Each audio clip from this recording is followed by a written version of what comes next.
psikiatri itu sendiri merupakan bidang medis yang mengkhususkan diri pada kesehatan mental. Tadi ada yang jawab gitu ya. Mulai dari penaksiran, pengobatan, dan pencegahan.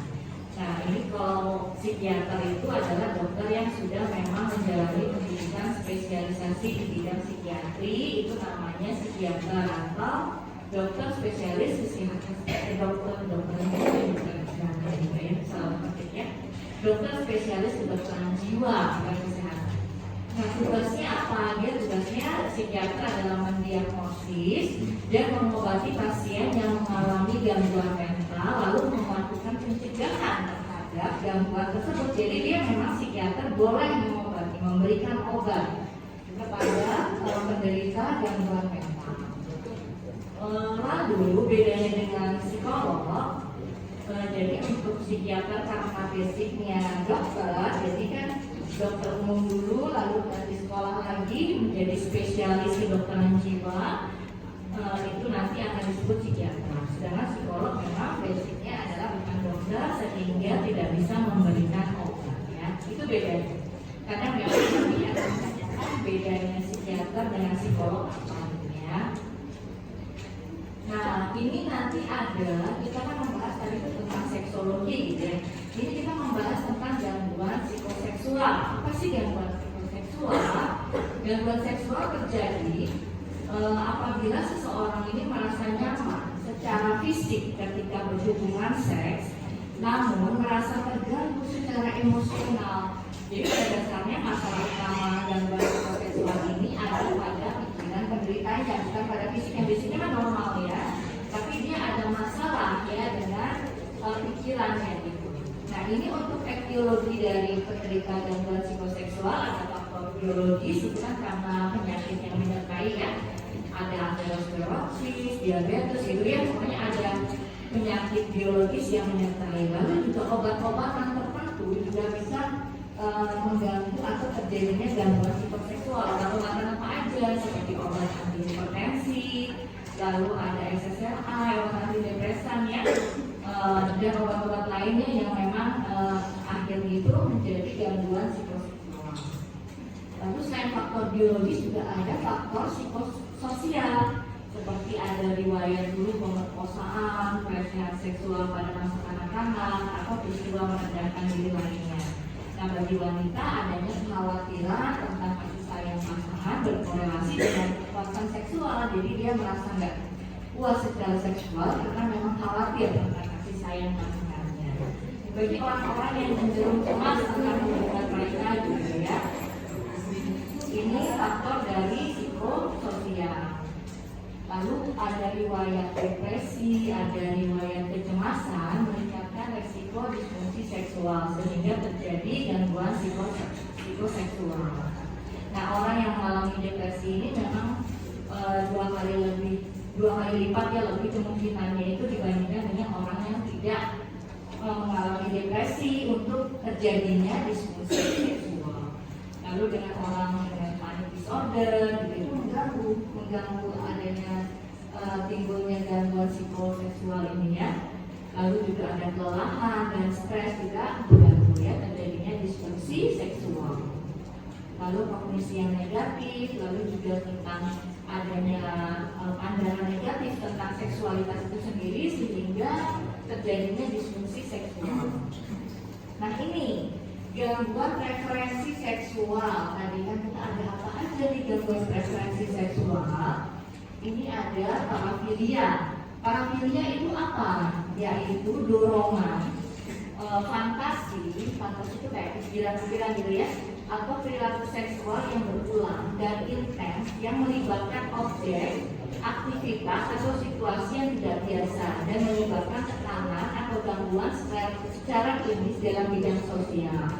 Nah, DSM ini membedakan parafilia berdasarkan sumber gairahnya. Jadi ada yang orang daya tarik seksualnya difokuskan pada benda mati, ada juga yang difokuskan pada anak-anak. Itu semua adalah parafilia.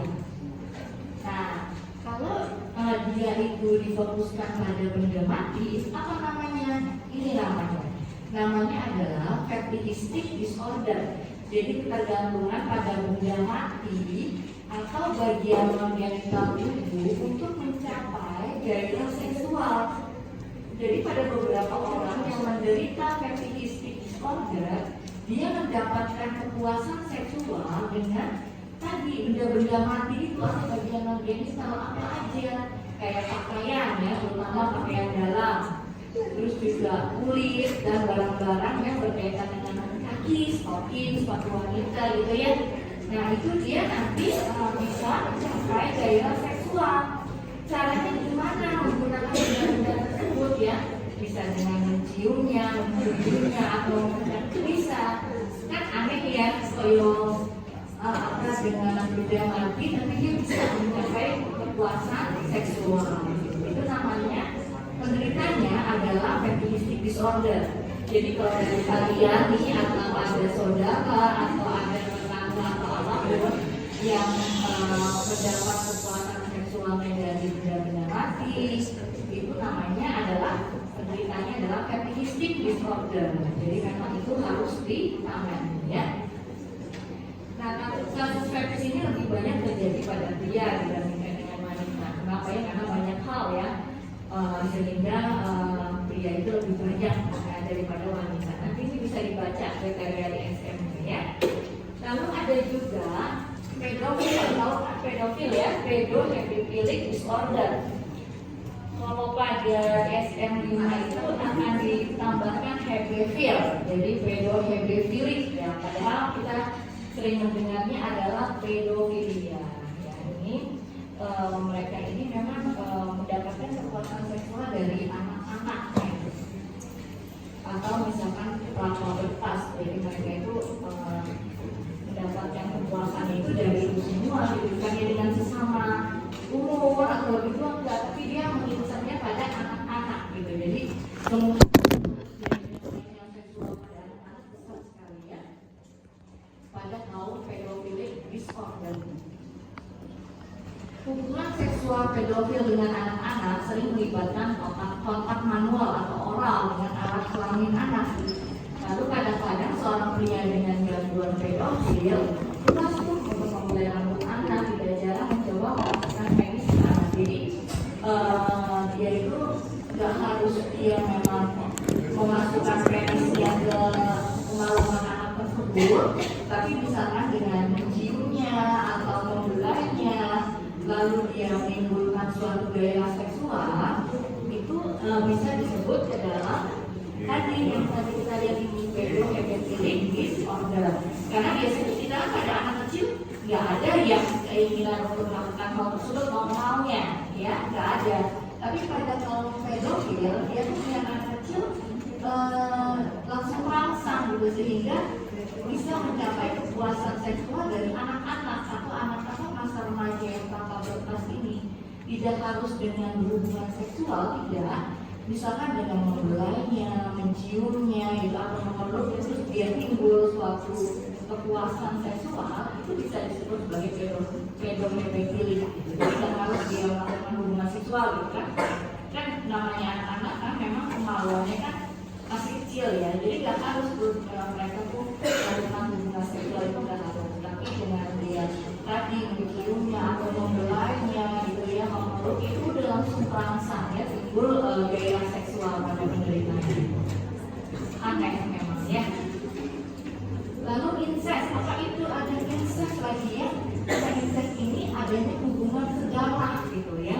Hubungan sedarah contohnya di mana?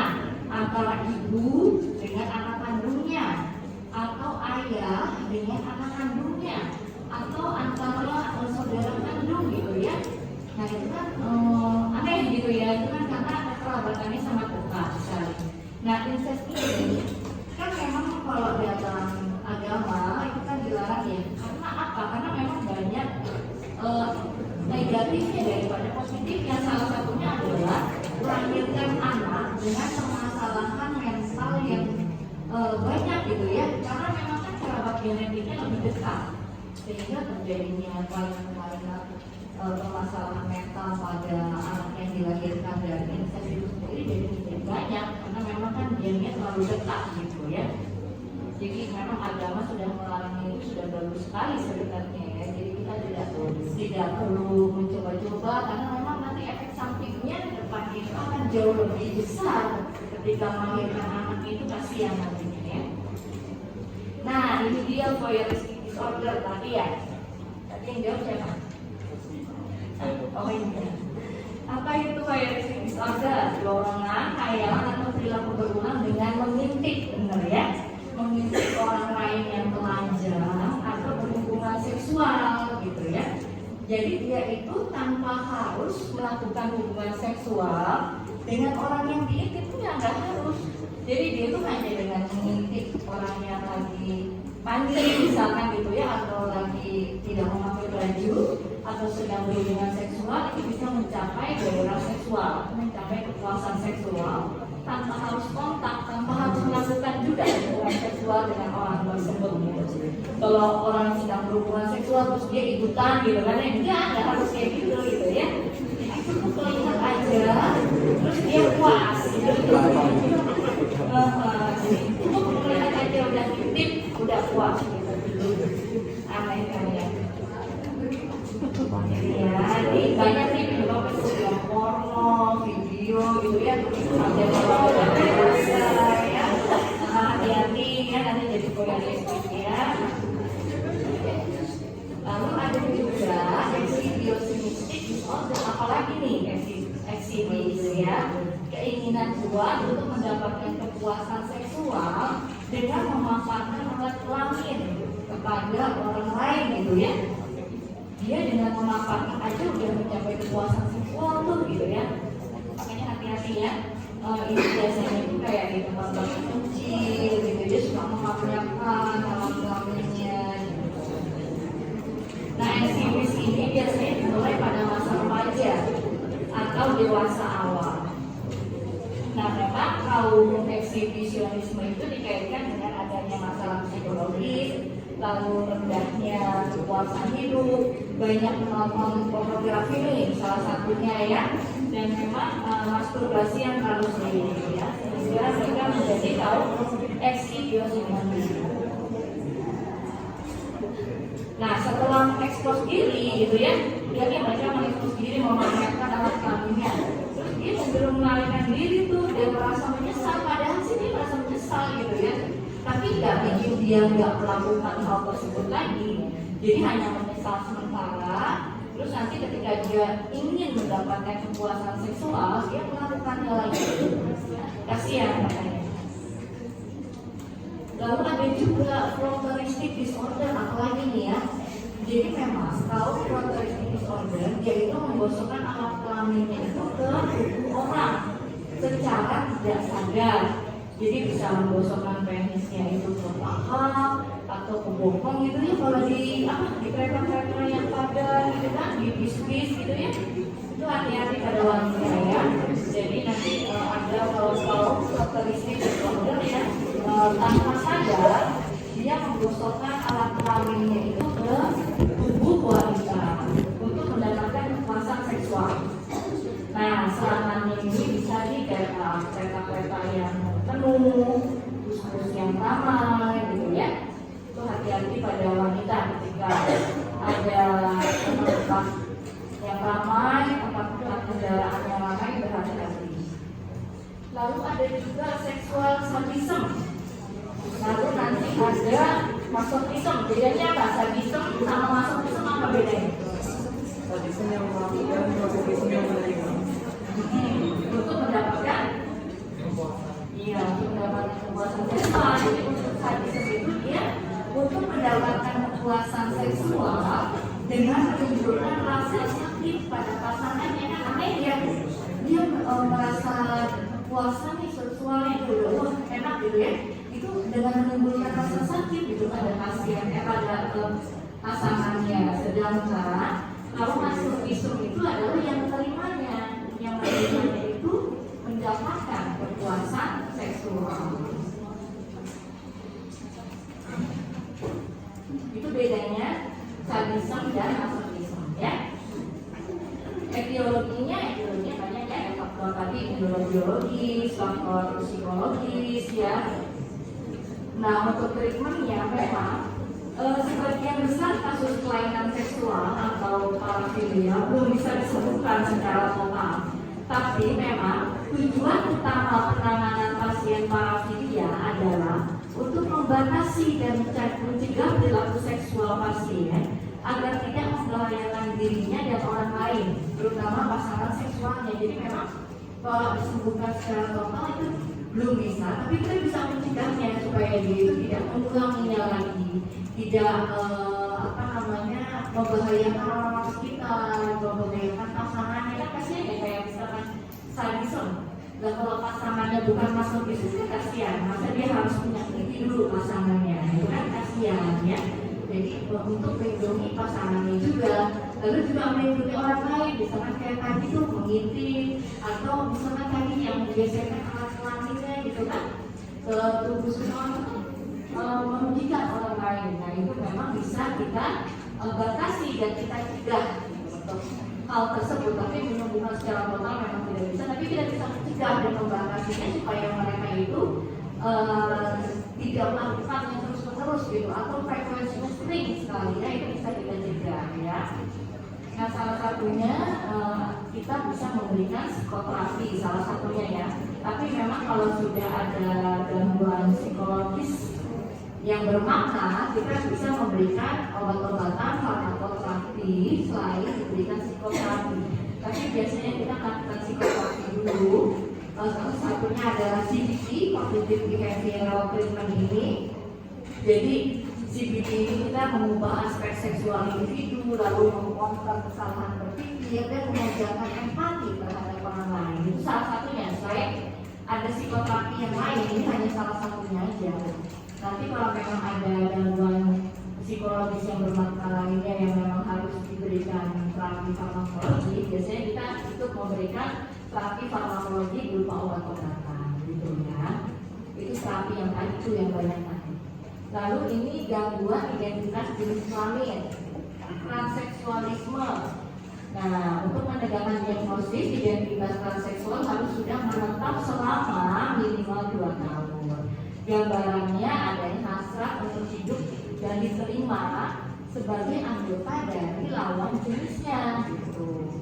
Nah ini jadi dia memang ingin banget diterima oleh kelompok lawan jenisnya. Lalu adanya keinginan untuk mendapat terapi hormonal gitu ya, pembedahan supaya dia menjadi yang dia inginkan gitu, jenis kelamin yang diinginkan. Itu gak ada usaha nih, itu transseksualisme. Transseksualisme itu gak ada usaha ya untuk menjadi yang dia inginkan kelaminnya. Dia itu berusaha banget gitu ya untuk berubah. Itu bedanya nanti transseksualisme sama yang lain. Nah, kalau transfeminisme perang ganda, dia hanya mengenakan pakaian dari lawan jenisnya sebagai bagian dari eksistensi dirinya untuk menikmati sejenak pengalaman sebagai lawan jenisnya. Jadi dia mengenakan pakaian tanpa hasrat untuk mengubah jenis kelamin. Jadi dia nggak ada usahanya, tapi dia senang nih untuk berubah jadi jenis kelamin yang dia inginkan gitu. Tapi nggak ada usahanya. Kalau tadi kan ada usaha tuh operasi misalkan gitu ya, pembedahan, terus pakai hormonal gitu. Tapi kalau transfeminisme transgender itu nggak ada. Dia hanya mengenakan pakaian aja dan tidak ada rangsangan seksual yang menyertai pemakaian pakaian lawan jenis tersebut. Jadi ini yang menyebabkan membedakan gangguan ini dengan transfeminisme fetihistik. Kalau transfeminisme fetihistik dia menimbulkan rangsangan seksual, udah pakai pakaian lawan jenis terus timbul dari kepuasan seksual. Tapi kalau transfeminisme transgender enggak, dia hanya pakaian lawan jenis aja. Dia senang pakai pakaian lawan jenis itu, dia senang tapi tanpa menimbulkan kepuasan seksual. Tapi kalau udah menimbulkan kepuasan seksual itu namanya transfeminisme fetihistik. Dan juga kalau misalkan sudah adanya tadi usaha hormonal, pembedahan, tadi adalah transseksualisme. Itu bedanya ya. Nah ini ada gangguan identitas jenis kelamin pada masa anak. Jadi keinginan anak yang mendalam dan menetap untuk menjadi jenis kelamin lawan jenisnya, disertai penolakan terhadap perilaku, atribut atau pakaian yang sesuai jenis kelamin. Jadi anak itu kita pakaikan anak perempuan, misalnya kita pakaikan dia nggak mau maunya pakaian laki-laki gitu ya. Yang khas adalah manifestasi pertama timbul pada usia prasekolah. Gangguan harus sudah tampak sebelum pubertas ini, makanya kalau sebelum pubertas dia sudah tampak itu namanya gangguan identitas jenis kelamin masa anak. Ya, itu aja penjelasan dari saya. Bedanya transseksualisme, transfeminisme transgender, transfeminisme feministik. Coba kita tanyakannya pada beberapa orang. Dayandra, bedanya apa tadi? Transseksualisme, transfeminisme transgender, transfeminisme feministik. Kalau untuk yang transvestisme itu dia hanya senang sebatas senang untuk memakai pakaian lawan jenisnya. Tapi Yang tidak mana? yang transvestisme. Yang mana? Transgender? Iya, Kalau yang feministik? yang Transfeminisme feministik? kalau yang apa namanya transgender Transseksualisme dulu apa? Transseksualisme? transvestisme itu yang ingin nggak salah itu yang menarik lawan jenisnya gitu. Gimana? Oh, sorry. Ayo, gimana? Oh, yang ini tentang ada tindakan operasi. Oh ya. Terus kalau transfeminisme transgender dibantu belakangnya dan siapa namanya? Asep, Iya. kalau transfeminisme transgender itu dia itu tidak ada secara penolakan kebersihan, tapi dia itu hanya sebatas senang kalau misal memakai pakaian yang mengandung jenisnya transgresi. Kalau yang feministik? Oleh karakteristik dia itu mencoba untuk memuaskan atau memuaskan hasrat seksual atau menarik pasangannya dengan menggunakan pakaian dari lawan jenisnya Untuk mencapai, kepuasan seksual. jadi kalau yang feminisme transgender nggak mencapai kepuasan seksual, tapi yang kalau transfeminisme feministik dia mencapai kepuasan seksual. Kalau transseksualisme dia harus ada usaha tuh pakai hormonal, pembedahan apa segala macam untuk mencapai jenis kelamin yang dia inginkan, gitu ya. Sampai ini ada yang bertanya enggak? Nanti kalau enggak saya nanya. Ya, silakan. Terima kasih atas fisikanya. Putri, Ya, yang transseksualisme ini itu kira-kira ada treatmentnya nggak?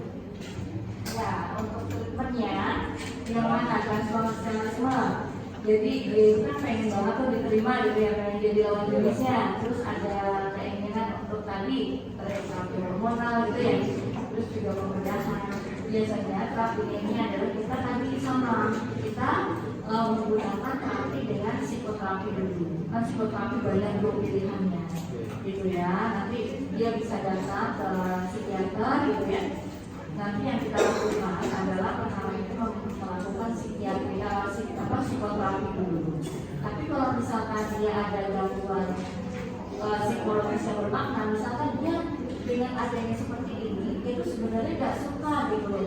Saya tuh pengen banget jadi misalkan cowok ya, pengen banget jadi perempuan gitu ya. Terus dia pengen banget nih terapi hormonal segala macam. Tapi ya di satu sisi ada suatu pertentangan gitu, karena dia agamanya kan kuat banget gitu ya. Padahal agama saya itu melarang gitu, orang tua saya juga melarang, tapi saya pengen banget gitu untuk bisa menjadi lawan jenis saya gitu. Itu kan timbul pertentangan tuh di dalam batinnya. Akhirnya timbul gangguan psikologis yang bermakna. Timbul apa? Kayak timbul depresi, timbul suatu kecemasan. Nah, bila itu timbul gangguan psikologis yang bermakna seperti depresi, seperti cemas, itu juga harus kita terapi. Terapinya dengan farmakologi, selain dengan psikoterapi itu. Pada kaum-kaum yang seperti ini, kadang mereka juga sebenarnya ya itu ada pertentangan di dalam hatinya ya. Apalagi kalau memang basic agamanya kuat gitu ya, agama apapun gitu, basic agamanya kuat dan memang ditambah lagi karena budayanya kuat gitu ya, itu jadi permasalahan buat dia. Akhirnya dia terjatuh ke dalam depresi, dalam suatu kecemasan. Banyak pasien-pasien yang seperti itu ya, yang datang akhirnya berobat ke psikiater. Jadi kita selain terapi transseksualismenya juga diterapi depresinya, cemasnya. Itu ya malamnya. Izin kayak lagi deh. Kalau kayak gitu, apakah kemudian kaum LGBT dan kaum pelangi itu masuk kategori itu? LGBT? Iya, yang mereka biasanya kan kayak tentu banget itu apa deklarasikan bahwa dia ini kayak gini. Iya, itu suatu kaitan enggak terutama. Suatu kaitan bukan. Saya baca dulu saya aja. Ini makanya mau tanya, apakah kemudian kaum lesbi itu termasuk orang-orang yang punya gangguan seperti ini, gangguan? Nah, gimana? Menurut yang kamu ketahui itu suatu normal atau abnormal? Kalau saya pasti meyakini itu abnormal. Nah, iya. Coba kita tanya yang lain kamu. Normal atau abnormal? LGBT Nah, abnormal. yang lain normal atau abnormal? Kalau dari saya belum bisa dokter karena secara dokter kan mesti berlawanan. Kalau misalnya mengatakan dia di sini di Indonesia memang abnormal, tapi dua negeri ada yang mengatakan normal juga. Semuanya manusia, jadi saya tidak bisa mengatakan normal atau normalnya juga aneh. Kan mesti bicara berikutnya. Tapi kalau misalnya memang yang sesungguhnya seorang laki-laki harus dengan wanita ya. Jadi memang ya itu memang yang seharusnya kalau laki-laki mempunyai pasangan dengan kaum wanita. Ketika kalau laki-laki mempunyai pasangan dengan kaum laki-laki, ya karena memang kalau di Indonesia memang aneh. Dan memang itu harus di apa namanya disadarkan deh. Kalau memang dia butuh, kan kadang mereka menganggapnya memang ada kalinan itu ngapain terapi gitu. Jadi ketika dia nggak ada kalinan ini, tapi saya enjoy itu dengan hidup saya. Tapi ketika dia ada di sesuatu yang mengganggu, baru biasanya mereka berobat. Tadi ingin bertanya. Iya, mau tanya, tapi data saya di PPDB 3 penyimpanan sosial rumah LGBT itu nggak dimasukin ke diagnosisnya PPDB itu sampai dokter. Nanti ditanya boleh. Sebenarnya ini sudah masuk deh ya. Ini kan udah ada transseksualisme, transfeminisme, apa namanya nih, transgender, transfeminisme itu masuk dalamnya gitu.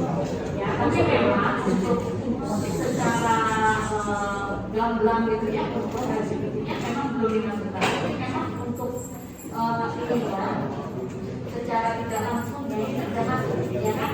Kan kalau LGBT kan dia ingin untuk menjadi lawan jenisnya, kan?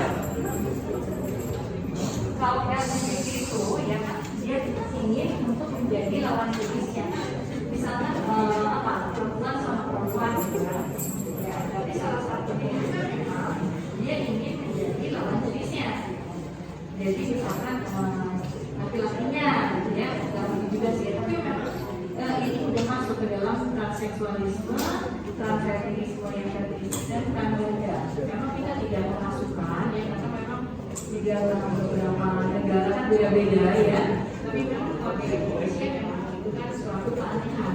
Nggak tahu kalau di luar ya. Misalnya tidak dimasukkan ke dalam PPDB, tapi secara tidak gamblang masuk semuanya. Secara apa ya? Tersurat gitu ya. Kalau tersirat memang tidak. Tersirat bukan ya. Kalau tersurat ada. Karena beda-beda memang ya. Ada yang mau nanya lagi kan? Ada yang mau nanya? Orangnya ada. Siapa namanya?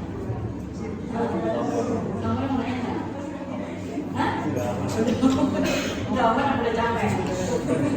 Mungkin kita seksualisme itu tadi kan alat kelamin diri sendiri pada orang. Kalau misalnya menunjukkan alat kelamin orang lain ke orang lain.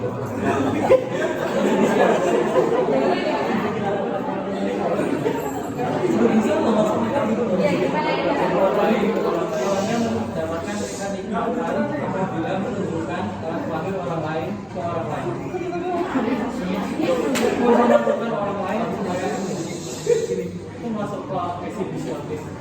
atau yang sadistik? Jadi ada orang nih mas kalau Beda kan, satu memberikan kepuasan menunjukkan lain pada yang lain-lain lagi. Jadi memaksakan orang lain. Jadi kan memaksa orang lain untuk melakukan itu. Lalu dia puas. kasusnya dengan hubungannya secara paksa atau gimana? Atau orang lain itu secara paksa memakai kayak gitu atau gimana? Memaksa orang lain. Jadi dipaksa, jadi istilahnya dibuat semuanya untuk dipamerkan kepada orang lain. Itu masuk ke dalam aktivitas atau enggak? Iya, atau masuk ke sadistik. Enggak, kalau sadistik ya. Jadi tidak menimbulkan rasa sakit. Sadistik. Tapi secara mental Tapi maksudnya sadisme itu dia harus ada rasa sakit secara fisik. Oh, misalkan dikeput, dia apa? Dia pasti pukul, itu secara fisik itu dia harus sakit.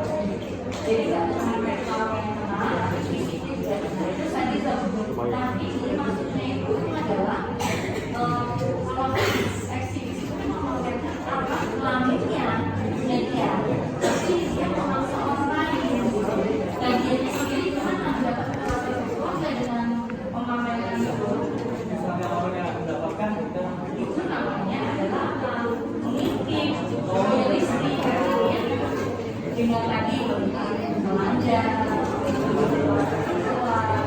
sebenarnya kayak kekerasan seksual gitu.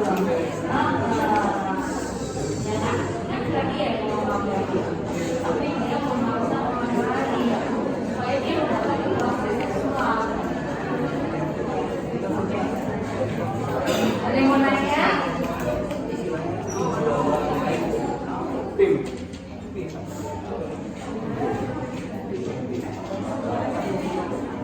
Ada yang mau nanya lagi enggak?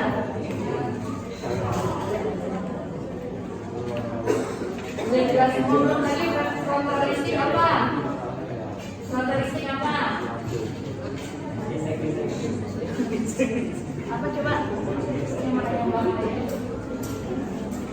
Karakteristik apa? Apa itu? Karakteristik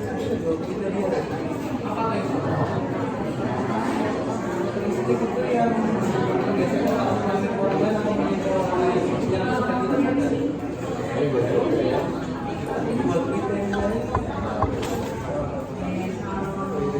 Ekstremis.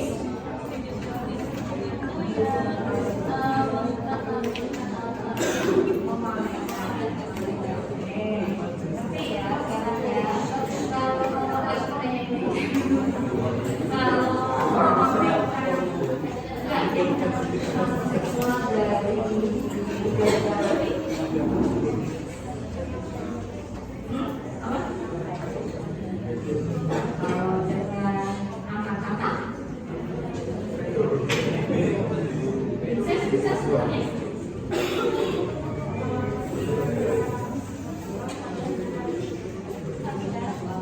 Itu ya, dan ada semuanya.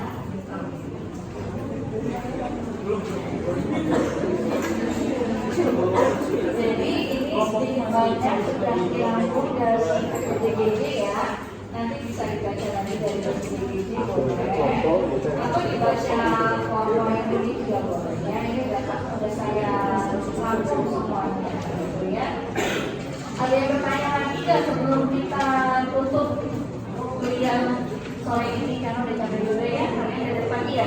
Jadi ada dengan Dr. Wijaya ya.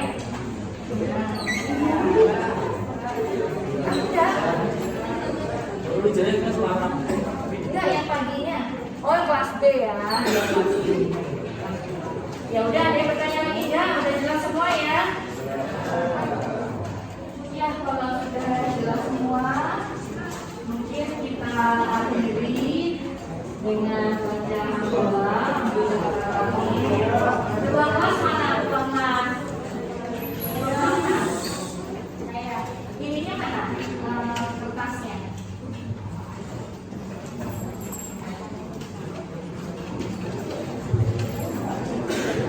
Nanti poin-poinnya dibaca ya.